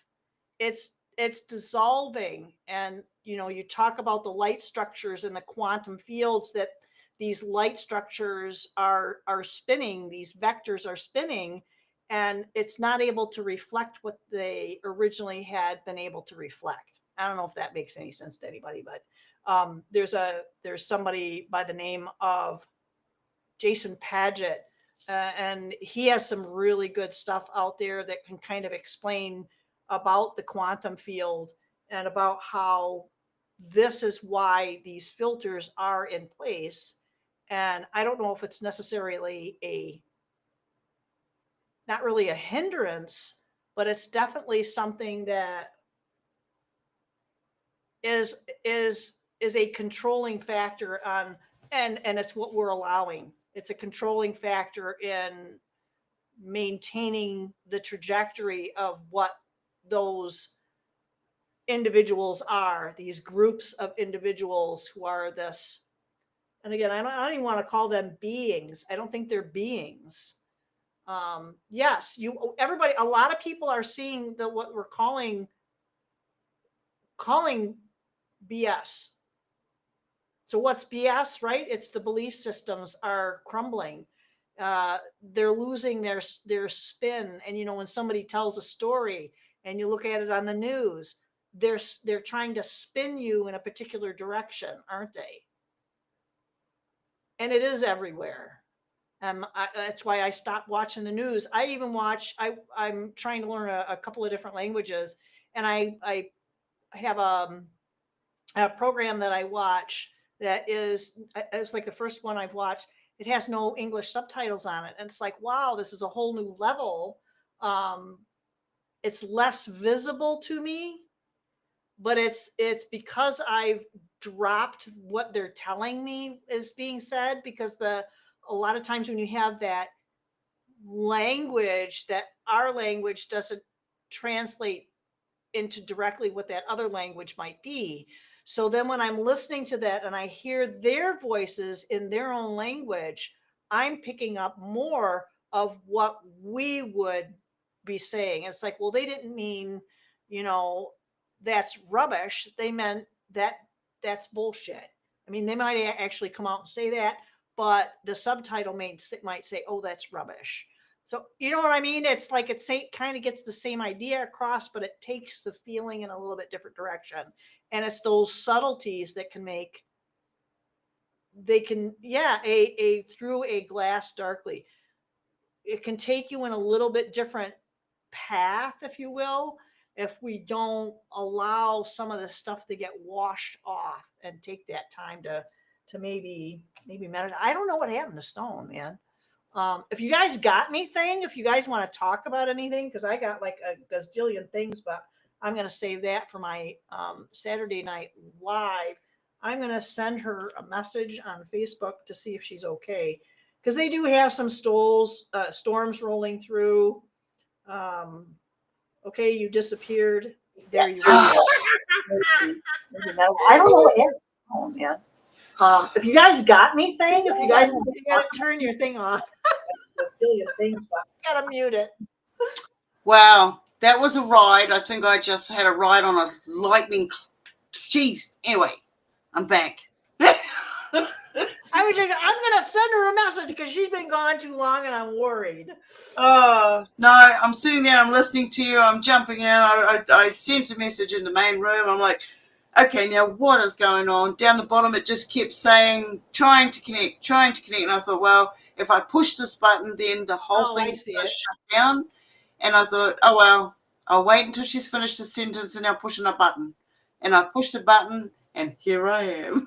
There you go. So, we learn something new every day. Anyway, I'm sorry. I didn't mean to arrive in the middle of you were saying. Nah, it was all good. It's just kind of going on a little bit more about. I think this is very empowering. The time that we're in. I mean, either you can lay back, acquiesce, take the hokey pokey, and turn yourself around. But we do have that more challenging route of, let's take this and take it in a different way, and it's not going to be taken back in the same kind of way that it has been in the past. We have to take a totally different tack to getting this to where the humanity is going to really be in a thrive mode. Yeah. So, sorry, we got a massive storm going on around me at the moment. I was having a conversation the other day, and in the early days, I was told that I was an enabler, and I was enabling my friend's OCD. And I was like, what the hell is that? How does that work? And then I got to understand myself, and it was like, okay, what am I doing that's enabling somebody else's reaction? Because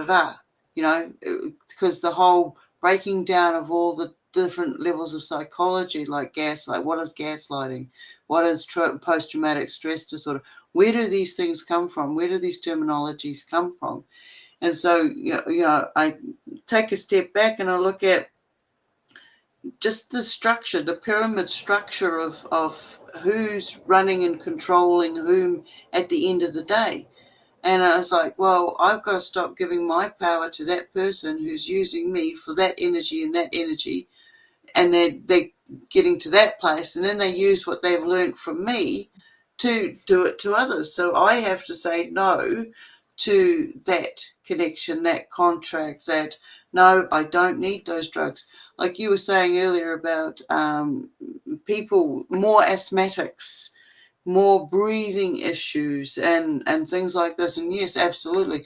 When I was, being being a prem, arriving early, got to get this job done, got to get here early. Yeah, right, whatever. I was pushed out of my seat and I woke up here. Don't know how it happened.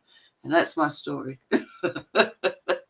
But going through being an asthmatic, through as a child, being a sickly child, and having to have all of these different inhalers and that, and even into the adulthood, and even into my kids and grandkids, them having asthma and stuff. There were times when I didn't have the tools I needed to be able to keep breathing. So I thought, so I looked into it. What did I need if I didn't have an inhaler? You put in either eucalyptus oil and inhale that with a steam, like a steam breath, bowl, towel. Yeah, breathe it in, clear those lungs. Or it was put a coffee, black coffee, strong black coffee in a cup, do the same thing. Breathe that in, open up those bronchioles. So, as you were saying, this connects, like, we start looking after our health. We start looking after, we've got a symptom. Oh, what is that symptom telling us? Because it's we get to a stage where we know our body is actually communicating with us. And now we decided we're going to listen to it, because we're not spring chickens and we can't jump that fence because we get electrocuted. Even if you're wearing rubber boots, it can still happen. Okay, so there's these little things that you try to do a good deed and you get zapped. So it's about, yes, I did go out of my way to do that, to help somebody else out. Good deeds don't go unpunished. I had that motto. Since getting called to the dean's office, finding $10 note on the ground, going, oh wow, look what I just found, all excited, only to turn around and get told off and accused of stealing. It's like, what, But you get yourself into, okay, what is my risk management? What am I going to get from this? What am I putting into this? What is the energy I'm putting into this? What am I going to get back from it? Okay, sit up in the morning, the heart's going, do, do, do, do, do, do, do, do. Wait a minute, is it my heart? Check, check, check, check. No, but I'm feeling it. I've got all the symptoms. I'm feeling it. Grab somebody else's hand. Can you feel it? Is my heart beating too much? No, you haven't got one. Sweet, okay. But that just tells me that there's something else in my vicinity that is going to be like a big disturbance. It's a palpitation and it's shaking. It's like I wasn't out of breath. I wasn't short of breath. How come these symptoms don't add up? What's not adding up? Finding the balance. Am I getting the right amount of minerals and vitamins? Have I got twitchy eyes? Am I getting little spasms here and there? You start going into, oh, they never taught me that when I was getting older. Nobody ever talked about that. Is that part of it? We start researching who we are, what we're going through. Is it a side effect from the foods that we're eating? Not necessarily the food, but maybe what they've put into the food. Maybe we're having a toxic reaction to it. So then we look into, okay, now we know this is like what you were saying, we're damned if we do, we're damned if we don't, sort of thing. We know that they are out there, they've put the chemicals in absolutely everything, but we still got to survive. We still got to try to get through this. We still got to function.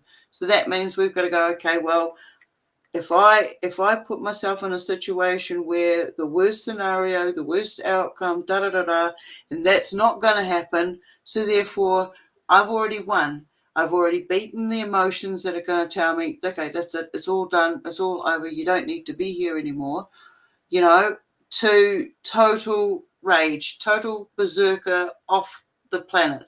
Either way, I'm not here. But I want to be here. Okay? I want to be here. I'm in this body. This body is amazing. It's got me through so much stuff. I interact in so many different dimensions because of the facility that I've got going on here, that I'm in. So I need to learn to communicate with it, know what these ticks and twitches and yes, I have my own, and sometimes my coffee does get spilt. So it's like if I go to the doctors every 5 minutes and say, look, this is wrong with me, this is wrong, all they're going to do is write out a prescription, write down the notes. Okay, she's come in with this now. She's okay. This is what we're giving her. So if we need to take this one out, I'm going to put this into this medication because she's going to take it. I'm very dubious about industries, any form of industry. All right, it's not for my best interest. Industry is not for my best interest. So therefore, I'm like, I've got to take care of myself. I've got to do the best at growing my own plants as chemical free as I possibly can, just so I can remember what it tastes like. When I start, like at the moment, you're aware I'm doing my fast, and what I'm doing is I'm now over the part where you were talking earlier, you had a bit of a headache. Yeah, this is chemical reactions. This is energy reactions around you. This is the body telling you you're under some form of stress. Listen to it. See what it says. Put Joe's feet up. Have that bath. With the light information I also get dark feeds as well. But I'm not going to go into the opposite of what I just gave. But one of the things that came up with was about the darkness and the light and the energy that we need. Was I got black rubbish bags. This was in the vision dream thing that I go into. I got black rubbish bags. I made sure I had 2 per window in case one ripped. This is what it's like living in a hypersensitive state all the time. And then having tape to tape these up to the windows. Just not so that I would look out in those 3 days, just so that I couldn't have anything to look out to in those 3 days. So I wasn't tempted. And I was like, oh, okay, that's interesting. That's interesting. Get out of it, wake up, come here and go straight to the cupboard to find out, oh, I've only got 1 rubbish bag left and there's no duct tape. It's like, shit, it's going to happen today. Oh, no, it's going to happen today. No, I'm not going to get caught up in those. They can use that information and put that into my head and tell me, because I've been through those processes, that I need to get back into that process again. Well, I don't need to. I don't need to do that. I'm going to enjoy every day that I can without being a prisoner to myself. If it means I have to have some sort of contact with someone that I just don't like people, well, I need to do that. And I need to say, that's your space. This is my boundary. If I need to reestablish my boundaries, that's what I've got to do. But you've got to do that. You've got to lead by example. We have to start doing that now for not just ourselves, but you can all see what's going on with the whatever labels you want to call what's coming up behind us. I'm sorry. I'm sorry, but this is not how I had imagined, our where it would be right now, looking back and seeing how the kids and their kids and their kids are going to have to deal with what we've got here going on. And knowing that when I came into this was already going on. It was already going on.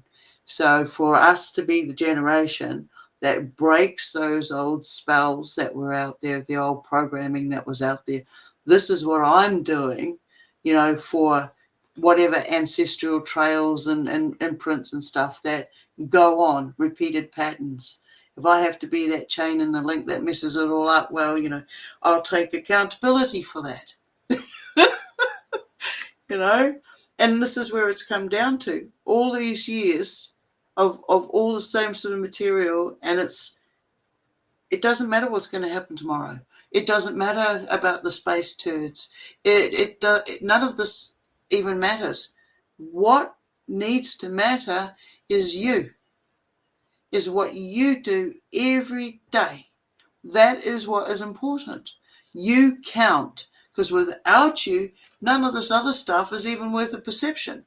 It's not even going to exist because you're not there to make it exist. So if we want a better environment, we want a better scenario, we want better futures for our pasts, then we need to do it now. And no, you're not going to catch me running around the house in a toga. Well, you might on Halloween. Okay, you might on Halloween. If I haven't got any dry towels too, Hey, Halloween's on a Friday. Is it? Oh yeah, it's your Friday, isn't it? It's your Friday. My Saturday. All right. Yeah. I'm not really. So good point for right here might be to talk Toga about party. huh? What? Toga party for our. Oh, okay. Toga party. All right.